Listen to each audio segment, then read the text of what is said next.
దేవుడిని అడుగుతూ ఉంటాం, నా జీవితంలో ఈ అద్భుతం చేయాయా, నా జీవితంలో ఈ మిరక్కలు చేయాయా అని మనము చాలాసార్లు అడుగుతూ ఉంటాం.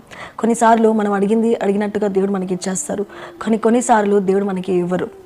ఎప్పుడైతే దేవుడు మనకి ఇవ్వలేదు అప్పుడు మనం అనుకుంటాము, అయ్యో నా జీవితంలో ఈ అద్భుతం జరగలేదే, అయ్యో నా జీవితంలో ఈ మిరాకిల్ జరగలేదు, నేను దేవుడిని ఏదైతే అడిగానో అది నేను పొందుకోలేకపోయానని మనం ఎంతగానో నిరాశపడుతూ ఉంటాం, ఎంతగానో అప్సెట్ అయిపోతూ ఉంటాం. మన జీవితంలో మనం కోరుకున్నది మనకి దేవుడు ఇవ్వలేదని.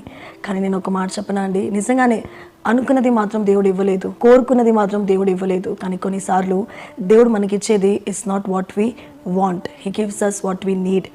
మరలా ఒకసారి చెప్తాను, కొన్నిసార్లు దేవుడు he doesn't give us what we want, he gives us what we need. నిజంగానే ఏ ప్రమోషన్ కోసం అయితే మనం ప్రార్థన చేసామో దేవుడు ఎందుకు ఆ ప్రమోషన్ ఇవ్వలేదంటే there is something better than that for you in plan. ఒక జాబ్ కోసం ప్రార్థన చేస్తున్నాం, ఇయర్స్ నుంచి జాబ్ ట్రయల్స్లో ఉన్నాం, అయినా జాబ్ రావట్లేదు. ఎందుకంటే he is preparing the best one for you.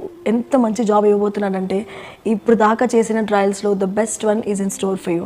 కొన్నిసార్లు ఎంగేజ్మెంట్ కోసం ప్రార్థన చేస్తూ ఉంటాం. నా చుట్టూ ఉన్న వారందరూ, నా ఫ్రెండ్స్ అందరికీ ఎంగేజ్మెంట్ అయిపోతుంది, నేనే మిగిలిపోయాను. నిజంగానే it might be late, but God is preparing the best one for you.